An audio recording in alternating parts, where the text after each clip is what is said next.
YouTube and social media, it's closer to poker than it is chess. You might know what is statistically a good hand, and sometimes you lose. Within the first 30 seconds, like 50% of people, 60% of people are gone. I find the right person, I get crazy watch time. I would say YouTube Shorts should be a foundation of what you're doing. This is going to sound simple, but like you just need people to watch your video. Hello and welcome back to another episode of Creators Uncut. Super excited for another episode. Today our guest is Connor Flannery from the YouTube channel Connor Pugs. Connor, thanks for being on the show. Of course, man. Thanks for having me on. Yeah, it's always great to meet new people, new creators, and you are actually one of the biggest creators we've had on the show so far. So for our viewers who may not know who you are, why don't you go ahead and tell us a little bit about yourself and your channel? Yeah, I can give a little bit of background. I've been doing social media for 10 years, started when I was 13. I just really enjoyed watching YouTubers. And whenever I like something, I always have to kind of jump into it myself. So I've been posting for 10 years. I've not been successful on YouTube for 10 years. It was kind of more or less 5 years of just falling on my face and doing it for fun, right? But got in the right repetitions. And, I have the gold play button beside me. I moved into my apartment like 5 weeks ago, so I don't really even have an excuse for it not being up behind me. It's just I've been lazy with it, I guess. But it's also a good prop for me to just kind of pick up next to me as well. But been doing social media for that time. I have about 2.6 million subscribers on YouTube. My focus on there has really just been it's been a little like evolution over time, but big focus for the last 4 years, I guess, at this point. Yeah, I'm getting old. Oh boy. Really kind of story first content. I also post across all social channels. So actually, if you look at Instagram and Facebook and all those sites, I get about 250 million views per month. A lot of those short form, I will say, I was getting 250 million views per month, and long form might be retired on an island somewhere. So yeah, so I'll put it there. But yeah, it's like, so I do social media full time now. I also have a company that helps other companies do their social media correctly. So he's always in the weeds, helping them get on YouTube and Instagram and Facebook. And that's what I do now. Awesome. That's really cool. Yeah, I like how you mentioned the long form views. Maybe we can get into it a little bit later, but there's a huge difference between long form views and short form. Yes. So you mentioned you do quite a bit of short form, and I've seen some of your stuff. I think it's interesting. I do watch Minecraft videos occasionally, and you have a lot of short form where it's like you're telling a story with like some Minecraft, I guess, like BROLL kind of a thing. I think those are fascinating. I love watching those. So I'm curious, just for my own sake, do you record all the Minecraft stuff yourself, or do you like kind of outsource that? Yeah, it's a good question. So I used to be pretty good at Minecraft. It's like the one game I could play on my Mac, so I just got really good at it. I mean, I liked it as a kid. I kept it up. So all the video game footage you see on my channel, whenever I use that to kind of complement like audio, it's all from me. It's getting kind of old at this point because I have a lot of footage from back in the day, 21, 22, and 23, when I was pretty good at it and would play pretty consistently.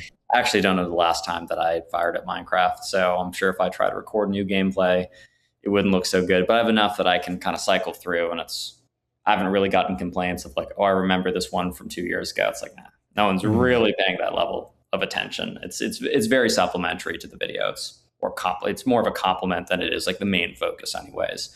So yeah, no, it's all me. I used to be pretty good. I'm no longer, definitely fallen off. That's okay. No worries. I think everyone kind of does as they get older. I play games here and there, and yeah, definitely when we're kids, when we have a lot of time, it's nice to get really good at games. But yeah, I was just curious. Thanks for answering that. The videos that I see all the time are super interesting. So I guess diving more into the YouTube side of things, with videos, you want to make sure that you have your audience's retention. I'm sure your stories do that, but how do you like come up with your stories for your videos? Do you like kind of come up with them on your own, or do you kind of like take inspiration from other videos, or do you kind of like work with an AI chatbot to come up with ideas? Or I guess I'm curious what your process is for creating those stories that are so engaging. Yeah, no, that's a good question. So it's been for the last couple of years that subscribers would submit their stories to me. Oh, okay. And it would always be something where I would kind of take the summary of what they submitted and then make a story around it. One, just if I want a 20-minute long story, I need to like really flesh it out myself. And then also too, in case they submit a story and then I do all the details the same, that gets back to them. They're like, oh shoot, I should have done that. Right. So it's almost like the base is from submissions from subscribers. So I can almost like tell their stories, but it's always like, a movie that's like based on a true story. It's like, there's a lot of details that I kind of just change along the way. Right. Just to make it a more compelling story. And then also as a secondary benefit to kind of hide their identity a bit better. That makes sense. Cool. I was just curious about that. But so do you recommend that if there's other YouTubers who are wanting to do like story type content, do you kind of recommend taking submissions from viewers, or do you feel like the process is pretty smooth, or does it take quite a bit of time? I would say for me, it's no issue just because my subscriber base is large enough that I will never run out of stories for the next like 30 years or whatever. Yeah.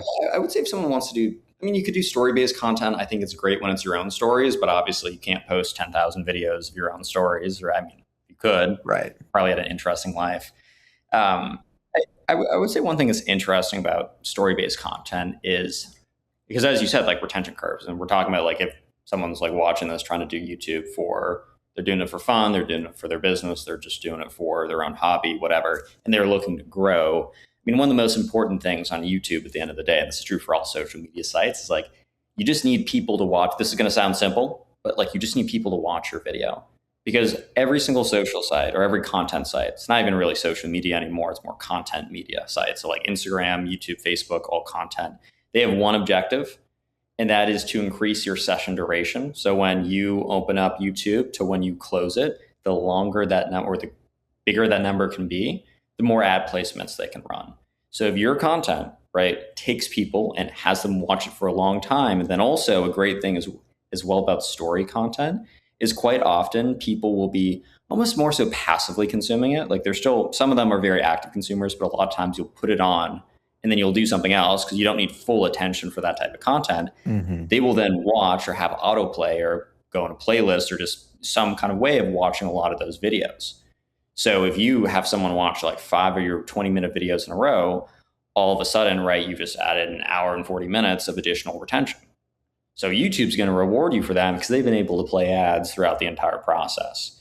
So when you look at your retention curves of people falling off, right, for stories, it's actually quite interesting because usually on a retention curve, it's kind of just drags down like that. And if you have some issues, it might fall off. But for me, with every single story, even the ones I've done millions of views, the retention curve at the very beginning drops off like within the first 30 seconds, like 50% of people. 60% of people, well, 50% of people are gone because they're like, actually, I don't want to watch a 30-minute long story.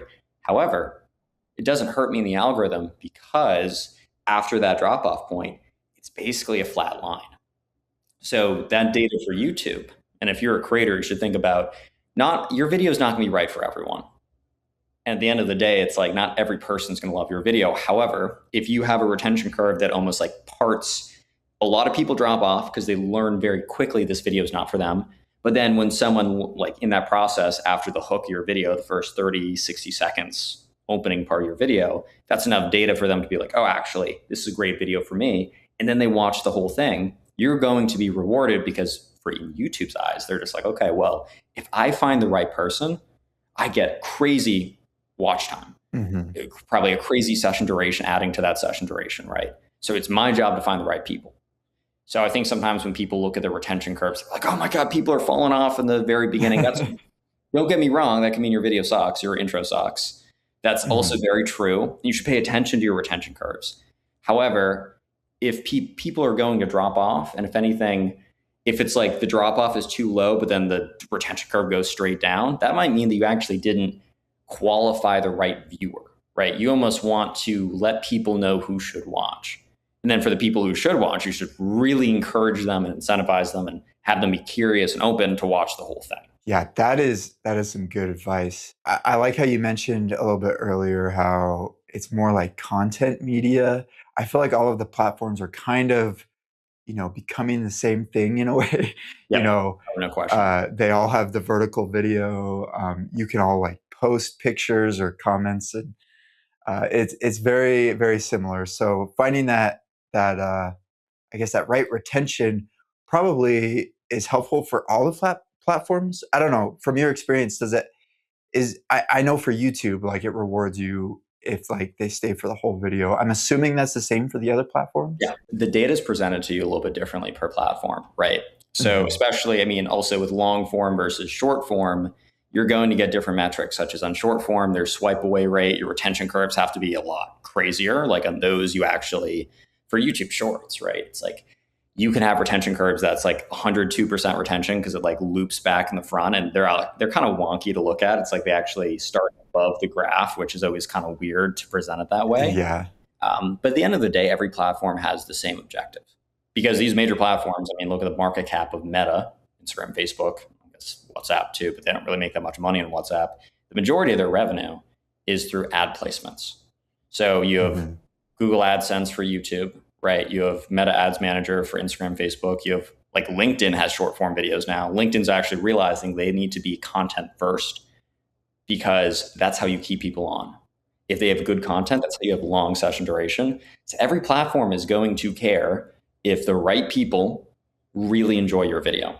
And if it's only 30 seconds, yeah, you're only adding 30 seconds to that experience. However, they know that if they piece together 30 great 30-second long videos, then all of a sudden it's like, okay, well, that sum of all that time is really valuable. So your content has to be hold people for however long your piece of content is.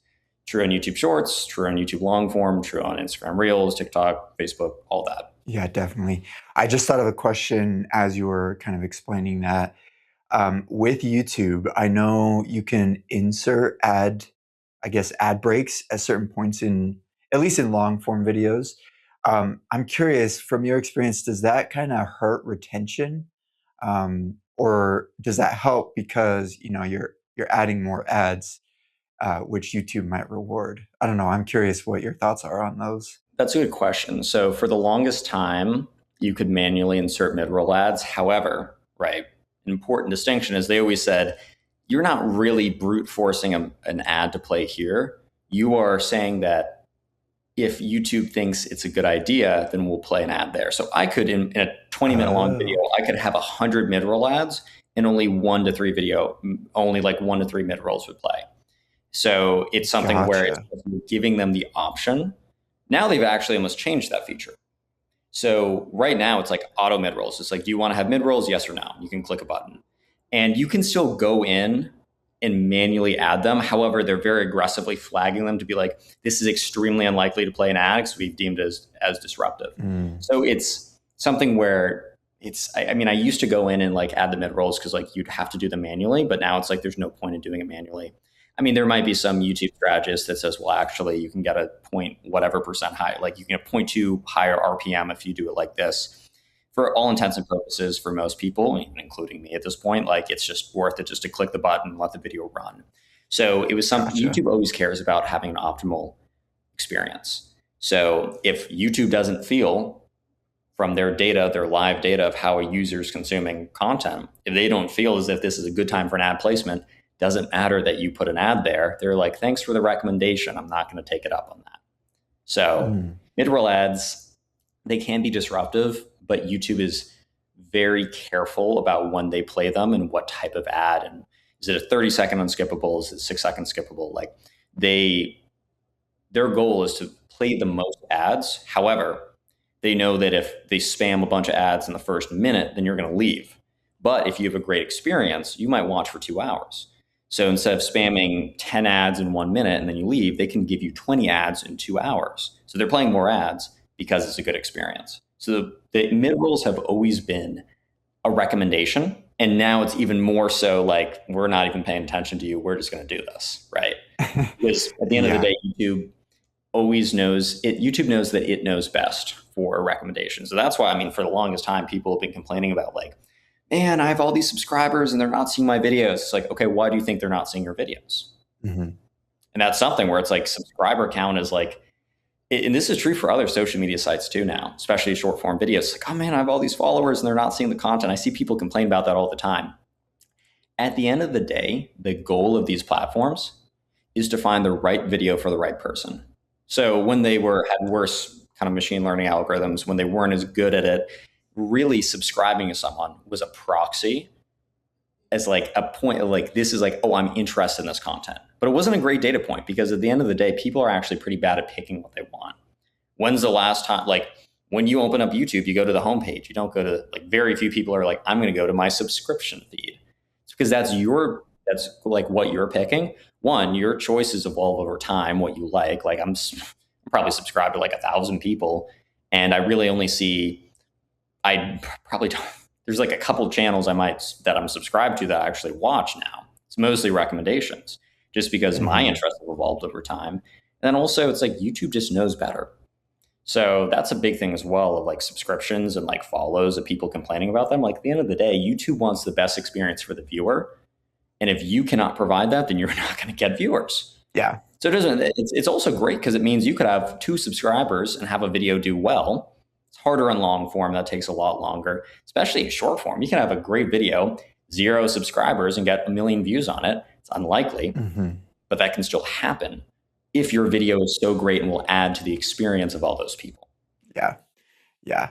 Oh, there's a couple thoughts that came to mind as you were saying those things. First thing I want to say is I'm actually in the minority when it comes to consuming YouTube. Yeah. I'm one of those people who goes to their subscription tabs, and I could rant about this, but YouTube recently changed the subscription page. It used to be like a list form, or you could make it view it as a list Now it's form, like and it was like prioritization. chronological order. And now it's more like the home page, Yeah. which is for me very frustrating. But I understand why they do it. Like you said, like, you know, YouTube usually knows what the viewer wants to see, and so it can kind of put the right content in front of the viewer. I also had a thought back, jumping back a little bit to the mid rolls.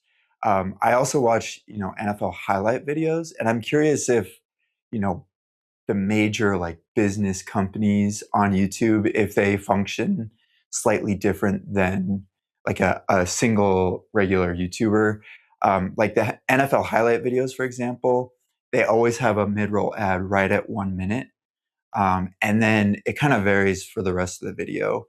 But I always see in the comments, people are complaining and complaining about the ads or like the mid rolls because it's like a 10-minute video, but there's like five mid roll ads. And so I'm wondering if it's a big business, if they have like more, I guess, pressure in what they can push out there for mid rolls. Yeah, that's a good question. I mean, I just have to speculate at this point because one thing I Hmm. will say is like if you were a massive company with direct connections to YouTube, and even massive company could mean Mr. Beast or Right. Yeah. one of these really, really kind of big, almost corporate type channels, there might be additional tools that you have access to. However, it's something where it might be more of it just so happens that there's like the mid-roll placement happens around that time. There might be something where they've gone and said 1 minute in, you have to insert an ad because it's like the NFL or something that they have that contract. Hmm. That could happen, but that would just be speculation for me. Well, I know for a fact, like there's partner managers at these big companies, so they probably have more tools. They definitely have more insight. If a video is taken down, copyright reasons, they have much better resources, which look, makes sense. Not everyone can have those resources. And those big companies, especially those big media companies, at the end of the day, the NFL is a media company. It just has live events and streaming and TV content and video content. It's a media company at the end of the day. So those big media type companies, even if they're not traditionally seen as media companies, are going to have those good relationships with these platforms. So they're going to get a little bit more help, maybe a little bit more ability to play around in the future. So that might be something. But I could Yeah. also see it as like it just happens that they have aggressive mid rolls on, and it just roughly picks that time. Yeah. Yeah. Yeah. Sorry, I didn't mean to dive too much into the speculation. But let's get back into what can really help our viewers watching this episode. And I think that's more of the strategy or what you can do to kind of grow your channel or social media. First, I want to ask you about your best performing video and kind of why you think it is the best performing video for you. Yeah, absolutely. So I mean, I've been on YouTube for a while. I've had a little bit of a mix of content. So Hmm. in 2020 and 2021, it was the same like gameplay with audio on top of it, but it was more talking about trending relevant things on the internet, so closer to what would be called like a commentary style channel. And I had some videos that went very, very big. However, one thing, I always liked the stories a bit better. I didn't really like talking about things on the internet too much, because I was like, well, I never want to get something wrong and then there's an impact. I mean, it's internet, like it doesn't really matter, if we're being honest. Like, Yeah. news is like, oh, this thing happened. Who cares? If we're being real. However, the biggest thing was the variance in your results. So also like almost like the time content being evergreen versus not evergreen is a big deal on YouTube as well. So evergreen just being like a video can be watched. It's as relevant a year from now as it is today, as it is 2 weeks ago, right? So the story content, like there's no timeline. It's not like this breaking news, which is going to be super relevant, but for a very short period of time. And what I realized is that content, like I'd occasionally have those videos that were great outliers, but I could go weeks in a row where the topics weren't interesting, or there just weren't any topics to talk about. And just the swings like that, I was like, I don't really like building a channel around that. So I slowly shifted with the same format of audio over gameplay, speaking about stories. And it was first couple of weeks of almost having a relatively hard shift. It didn't crush, it didn't do really well, but I noticed that the videos before, like they would get views and then they would just immediately stop getting viewers. And I noticed with these, they would get it slower, but they grow over time. So I realized a piece of content I made a month ago could be getting views today, right? So there's almost a couple different of my biggest videos. There's ones during the commentary era where it's like talking about a topic, and that was great. But one thing I've noticed with the stories, and really the last 4 years of doing it, I've had a handful of breakout outlier videos, 3 million, 4 million, 5 million views, right? One thing I've noticed, and this is also true about social media in general, you really can't predict which video is going to be your, 2 standard deviations to the right outlier video. You just can't really predict it. But what you can do is, if you generally look at your data, if you generally are like, okay, this is what makes good retention. This is a good retention curve, right? This is like good. Is this going to have good click-through rate? Is this going to have like good conversion generally? And you do that consistently, then you're giving your average viewers are going to be pretty good and it's going to grow over time. You're also giving yourself the opportunity to have those outlier results, because it's something where it's like you are never going to see all the data. It's almost like YouTube and social media, it's closer to poker than it is chess. With chess, all the information's on the table. So you have all the information, and like, yes, you need to be Magnus Carlsen or have a crazy deep blue computer, whatever, to really calculate all that information. However, in theory, all the information's there. But in poker, you can play a great hand. And if, you might know what is statistically a good hand, and sometimes you lose. That's okay. And same with social. Like sometimes you can make a great video and it just doesn't perform because there's so many variables out there. There's so many reasons. However, if you have that through line of like, I'm going to pay attention to my data, I'm going to pay attention to click-through rate for my title and thumbnail. I'm going to look at the retention. I'm going to look at returning viewers. I'm going to look at all those kind of different data points. And I do that consistently over time, and I iterate on that data, but I don't make big swings because one video doesn't do great. So I'm like, I'm never doing this again. There are outliers in both directions, right? You got to pay attention to that. That is going to be how you get those outlier videos, right? So there is, on social media, there's a component of luck. And some people say that it's all skill or all luck. And I'm like, whenever you speak in absolutes, you got to be very careful, right? Yeah. I would say on social media that there's a component of luck. And that's almost getting to the whole idea of like probabilistic versus deterministic, which is this crazy debate just generally in life. But there is, so like all the information is technically out there, but since you don't have access to all of it, and even if you did somehow, you wouldn't be able to comprehend it all. That is almost categorized in the probabilistic part, where you're just like, there's a bit of randomness. Is it truly random? No, because it's all database, but you don't have access to all that data. And it's something where if you're consistently making good content and you're consistently iterating and learning, you're going to have opportunities to get the swings and the variance and the upside, right? So I can't say, oh, if you do this, you'll get a 1 trillion view video or something. I mean, the Mr. Beast team, because they have such a massive audience, they have all these people and they use all this data, they have a better sense.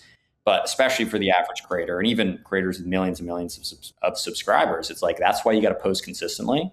That's why you got to post relatively high volume, ideally. And you can supplement that a bit with short form. You got to be careful about short form too. Short form can be great.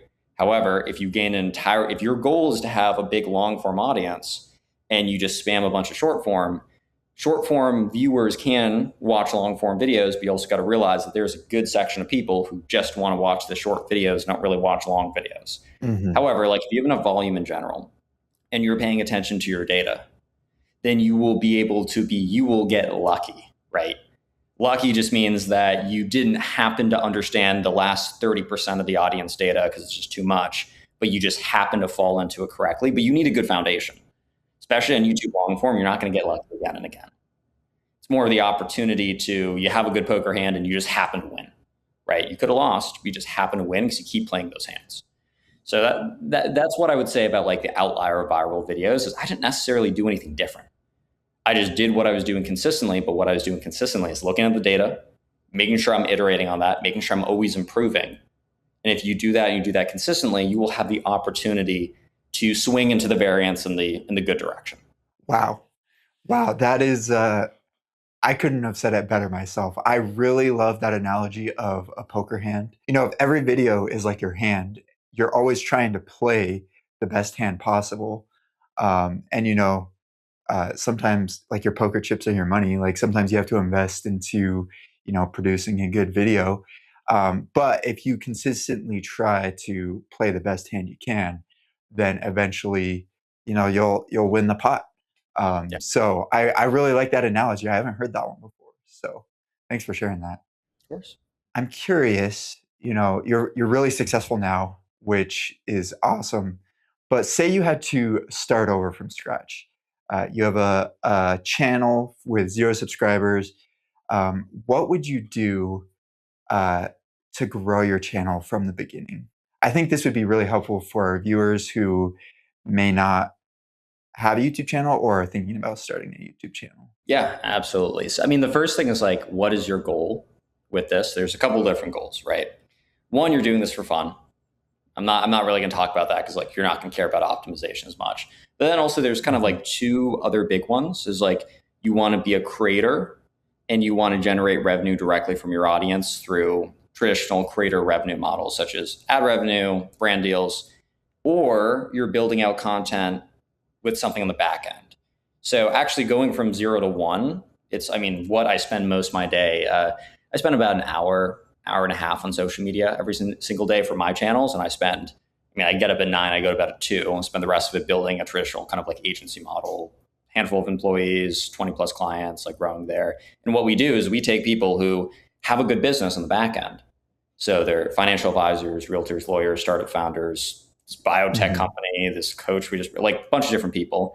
And if you make social media content, actually you don't need to worry as much about like getting Mr. Beast viewership because I know people who have like 20K, like having really niche. This is actually really interesting. If you have a business on the back end and you have a super niche YouTube long form channel, I know people out there that have like 2K subscribers and they've added an additional 100,000 monthly recurring revenue onto their business because Wow. it was long form, it was value, and it was just made for their ICP. It was just made for their ideal client. So Mhm. what I really see for social media is like you actually don't have to go that you don't have to worry about blowing up. You have to make good content. You have to do it consistently, you have to do it optimally, but you can go really specific for a viewer base if you have a business on the back end. I actually about Okay. 2-ish years ago, a couple days before I started my company, right, of doing this for businesses, I had a conversation with this financial advisor group. I can't say the name because I know some of their numbers and probably I don't know what's public, Mhm. but RIAs, so these are independent financial advisors, right? So they're not part of like Goldman's unit or something like that. And they had 100K on Instagram and TikTok, which I was like, you're trying to get 45, 50 year olds with $3 million to give it to you so you can manage it. I'm like, why are you on? Like at that point, I was like, I love social media. I like posting videos. I was really big on YouTube at that time. And I was like, why are you doing this, guys? And they said, okay, well, we raised 200 million assets under management, which in a couple of years is quite good for an RIA group, right? And Mhm. they said our first 10 to 15 million was from friends and family. So just like people that they knew that they got to manage. But the other 185 million came from social media Wow. of people finding their content. They have 100K. I was sitting at like a million. I was like, oh my God, like I do not have 200 million in assets under management. All right. And Yeah. they made specific content and it was very valuable to their audience. They also they were sharp with social. They weren't Mr. Beast level sharp, but they didn't need to be. So I would say if you're starting a channel, if you're doing it for the sake of I want to grow on the entertainment side, I want to get revenue, I will say that that is, I mean, I have some ideas for that, but it's like that's a lot harder. It would be harder for me to go back and replicate because of all the hands I had to play. I think on for social media content, not YouTube long form only, but short form across platforms, other pieces of content. In 10 years, I posted about 15,000 times, Hmm. roughly. Not 15,000 long form videos alone. That'd be absurd. I've posted a lot of those. I was actually at my peak. I Yeah. was posting like 2 or 3 long 20-minute YouTube videos per day at my peak. Wow. So a lot of volume. But I will say that it is much harder if your objective is to make 50, 100, 200K per year from YouTube or social media. And like your goal is like, I'm just going to do ad revenue, unless you're in finance and you have a high CPM, especially like something more entertainment, music, something like that. That's a goal and you can do it. People do it roughly all the time. However, you need to hit much higher numbers, which means you need to be swinging these hands and playing the variance a lot more, right? You need to just have Hmm. so many hands and that's harder to do. But if you have a business, even by business meaning like a consulting business, like you're really good at a certain thing, like maybe you're a music producer and you give like private lessons or you'll produce for certain types of people. If you make content around that, you don't need Mr. Beast viewership. You don't need my viewership, right? To actually make more than what my channels might make if you have a business attached to it. But going to specific advice, YouTube Shorts is going to be the easiest way to get initial viewership on YouTube, right? By far the easiest. When I started 10 years ago, if I knew about YouTube Shorts and that was a thing, I'd probably be like 10 million subscribers now. I wouldn't have the gold play button. Yeah. I'd have the diamond just because of that compounding effect and what YouTube Shorts can do. I would caution people that YouTube Shorts does not mean you get YouTube long form views. And that if I had to start someone out, right, and they wanted to grow relatively quickly for either business or personal use, I would say YouTube Shorts should be a foundation of what you're doing. But you need to make sure you have really intentional, consistent long form viewers as well. Like you need to make sure that long form content, unless I will say, like if you're doing it for a business, your focus can be shorts and then have 1 or 2 long form YouTube videos of just 40 minutes of uncut knowledge to just trickle those people into. Think of it like a funnel. Mm. I would say expect your YouTube long videos to get terrible views, and it's going to be really frustrating. You're going to be like, this is a waste of time. But YouTube long videos, as long as they're evergreen, your video you posted a year ago could get views for the next year. So you might get 10 views on your video at the very start, but that one's going to trickle up over time as long as the video is good. You can also go back and edit your titles and thumbnails. It's a big thing like Iman Ghazi, who's a big kind of entrepreneur type channel. A big thing that he did is he actually had 2 full-time or 3 full-time thumbnail editors on his team. And he would post once a week. But what they would do is they would always go back to his old videos and try a new thumbnail. And that would help him. Even Mr. Beast did this recently. I posted on my LinkedIn where I saw him. He actually changed a video from 2 years ago. And like this account, Mr. Beast Stats or whatever on Twitter, really interesting. So they just dive into his data. It showed that the views he was getting per day in that video spiked up like 200% or went from 100,000 like millions, like 10x, right? Just by changing that thumbnail on a video that's 2 years old. Wow. So I would say make YouTube long videos, be comfortable with the fact that they're not going to get viewers at the start, have a big emphasis on short form. It's just, look, at the end of the day, it's like how you can get a lot of viewers very quickly, but really make sure you convert those viewers. So related video on your YouTube shorts, where can the shorts viewers go to? Consistent, like just push people in that direction and be careful with YouTube shorts, because if your objective is to only get long form viewers, then okay, that's one thing. However, if you're looking to grow, and especially if you have something on the back end that can really make you money doing this, then I highly recommend shorts. Like for me and my company, we actually only do short form, but we do it across the board. Mm. The big thing is if you are a YouTube creator and you make YouTube shorts, you have to take that short video and put it on TikTok, Instagram, and Facebook as well. There's no reason not to. There's a really strong correlation between a good short form video performing well on one site and performing well on another site and another site. Like a good video, it's all the same type-ish of viewers. There's nuances per platform. TikTok's a bit younger, Facebook's a bit older, YouTube Shorts likes higher quality. TikTok, you can kind of be a little bit more casual. There's a bit of nuance, but generally, if we're talking just post across the board, because you're getting 4x more opportunities where you just get 1x for the same piece of like effort. And yeah, expect the YouTube long form to take longer. It's something where when I started, Part of the reason it took me so long is just like I did not have the knowledge I had now, and I wasn't really adapting on my data. I was kind of just doing it for fun for a while. But also, I only had YouTube long form at my disposal. It's a lot harder to get in the algorithm for that. Gotcha. Okay, so to kind of like sum it up, it's like focus on short form and have that kind of funnel to your long form. I guess if you're doing a business and have like a back end thing, that's what you Very would say is generally, like yeah. focus on short form to funnel to long form. And you can do long, and I see people that are like YouTube automation experts or something like that, Hmm. whether they're real or not. Some people are very legit doing that, and they only do long form and they just slog through it, and that's an option. So I will say it's really case by case. You don't have to do shorts, but I'm like, Yeah.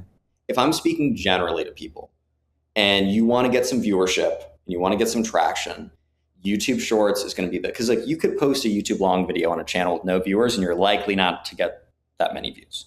Right. You could post a YouTube short on a fresh channel and you could get 10,000 views on that first short.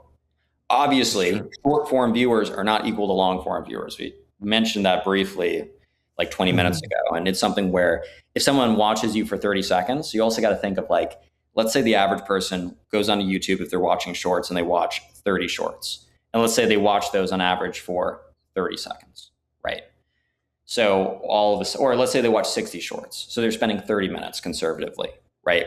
They're only spending at most 30 seconds with you versus a long form video for 30 minutes. So the same time, they're giving you 30 minutes. That relationship is so much deeper. That's why I'm always like, okay, if you're only going to do shorts, I really want you to also have some kind of long form so you can build a true audience. It's really hard to build a really deep audience the shorter the content goes, but the shorter the content goes, the easier it is to get distribution. So you kind of want all those parts into your funnel, almost like a traditional marketing funnel. Top of funnel, middle of funnel, bottom of funnel. Top of funnel is going to be your short form, but where do you bring them to? Think about who has the most engaged viewers, the streamers, right? Those Hmm. people that sit there for 8 hours a day, and that audience that watches them for 8 hours a day built this parasocial relationship, whatever. It's not that deep, but also you can look at like the TikTokers who had 20 million followers, but then conversion was hard because they never funneled them into anything longer.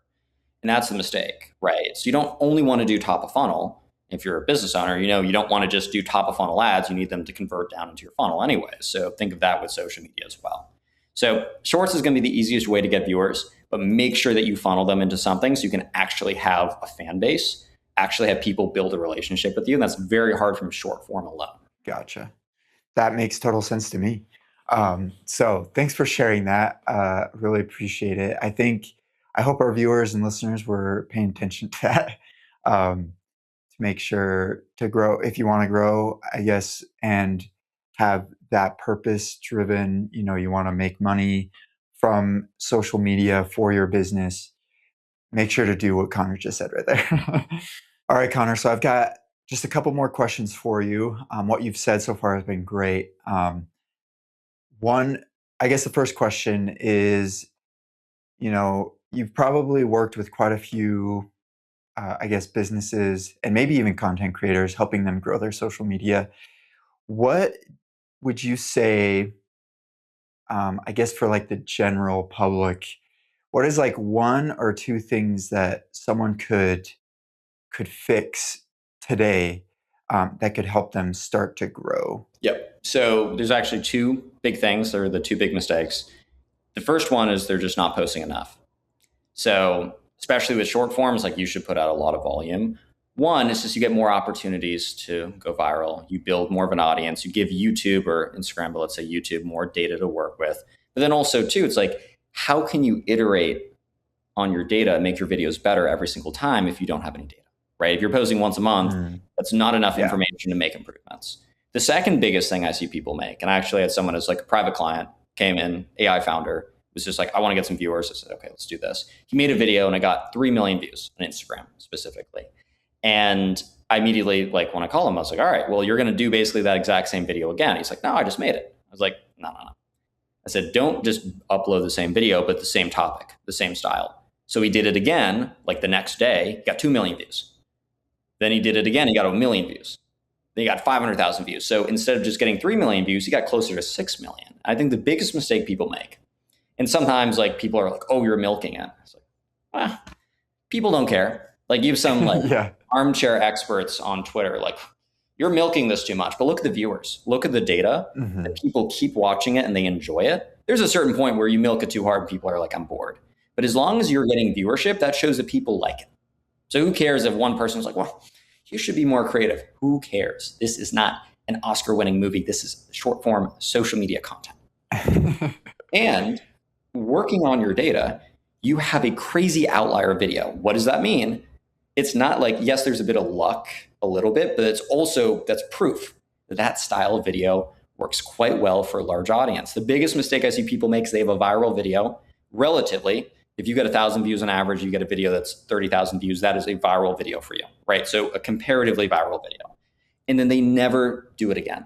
And I'm not saying just do the same video again, but like, what was your hook? What was your format? What was your topic? What was your style? What was your thumbnail cadence? What components of that video made it be a breakout video?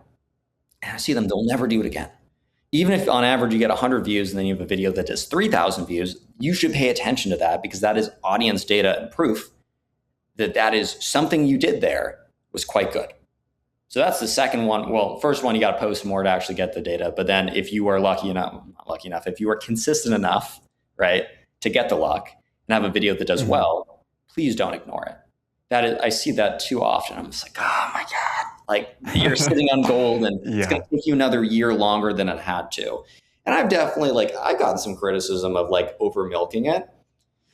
I get 250,000 views a month now on social. I've done this for 10 years. Like it's worked out. And like, Yeah. I probably over milked it at points, but it's clearly never really hurt me. Right. Yeah. It's like, oh, a video didn't do that well because I over milked it. Okay, I'll do a different video tomorrow. You post enough, no one cares. Like, but on the flip side, if you're like, you're not iterating, doubling down on what works, then it's going to take you years longer to get what you wanted. So don't make the mistake of ignoring this amazing like golden goose that there's more eggs. There's more golden eggs, man. Don't just Yeah. take one and be like, I feel good. I'm going to go reinvent everything, make a new video and try again. It's like, don't do that, please. For the love of God, don't do that, please. Biggest mistake I see. That is, I believe that, and I know that that is true. Because I've seen it myself. Like, I think the TikTok algorithm is really good at this, but occasionally I probably scroll too much on my own. But Same here. occasionally I see like a dramatic story, and all the comments are like, "Oh, I'm nosy. Please give me an update on this." And I see those videos and I don't specifically go out and search for an update. But over time as I'm scrolling, it'll give me an update. The algorithm is really good at bringing me back. It's a different video. Like you said, it's a different video, slightly different, but it's like the same the same thing basically. Um, and so I've seen that actually work in real life. So for our viewers and listeners, make sure to do what Connor said. And, if you have a viral video, make sure to copy it essentially, but make it different. So, Yeah, just take what you just got data that something worked, right? And that's all you're looking for. So why would you ignore what works when that's what you're looking for in the first place is getting data? Why would you all of a sudden ignore that? That's the way I see it. I'm like, why would you do that? yeah, yeah, definitely. Cool. Well, I've got one more question for you, Connor. And this is one that we kind of ask all our creators. And it's, what mistake have you made along, you've been doing it for 10 years, 10 plus years. What mistake have you made that you've learned from that maybe our viewers can benefit from? And maybe you've already talked about it. Yeah, no, I mean, you have another 2 hours. You have 2 hours for that, but I would say the one that comes to my mind, and this is more relevant for. Besides, I mean, do those two things. Those are common mistakes, but for me, especially, this is more relevant the more you do this. You should always look at your audience feedback, but because it's very common on the internet. Like you read a comment, negative comment, you're actually evolved, right? It used to be like if you're 2,000 years ago, tribe of 100 people, if even one or two people were conspiring against you, you get kicked out of the tribe, then you die of starvation, right? So you're Mhm. wired to really hyperfixate on negative feedback and don't view it proportionally to positive feedback. So I would say one of the things that, just through brute force, you realize it doesn't matter, but it's very hard to get through it, right? Is like you should read your comment section, but you also shouldn't. You should read the first hour because those are your viewers. And then you should pay attention to the data because there might be some outside person that's dunking on you, or maybe there's a comment that says, this sucks for this reason. If you make changes based on the opinions of one or a few, and you're going to iterate incorrectly, because you should look at the data of, do people watch this video? Are my viewers, my first hour viewers, happy with it? That's good actual like anecdotal feedback, which is in the comments, because the comments of one person versus the data of 100,000, like you should pay attention to the data of the 100,000. I will say anecdotally, like the anecdotal data of like the comments, look at your viewers because those are your most in tune with you, and pay attention to that a little bit.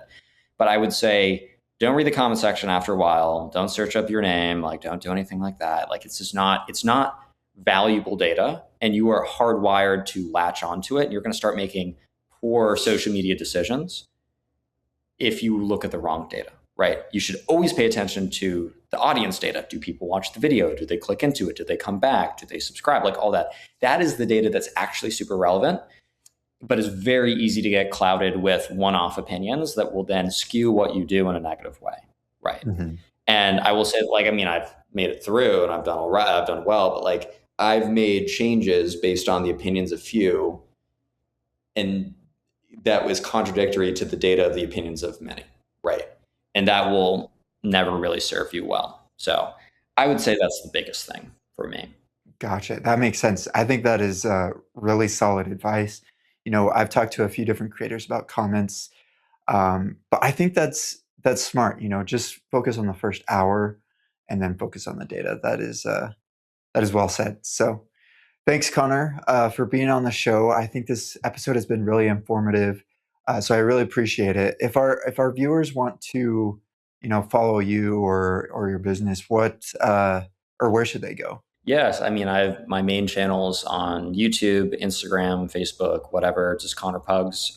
You can go to pugs.media, just as the website for my company. If you have a company that does 1 to 10 million revenue and you have a good company that functions, but you want to add top of funnel social, pugs.media, you can book a call with me. I'll give you a free audit. We'll talk to you about social. If you want to like follow my channels, Connor Pugs on all those platforms. I have a couple small YouTube channels. I just post I have a business one with like 1,000 subs where I'm not going for views. I'm just only giving information. And I have a rambling one where I just talk about random stuff. So you can find those through my main channels, but Connor Pugs on all socials, and then pugs.media is my website if you run a company. Awesome. Cool. So make sure to check him out. And thanks to our viewers and listeners for checking out this episode of Creators Uncut. Make sure to like and subscribe for more content like this, talking to real creators. And a little bit of a plug for ourselves. If you need help making videos, we focus on post-production. So reach out to us at creatorlux.com, and we will see you in the next one.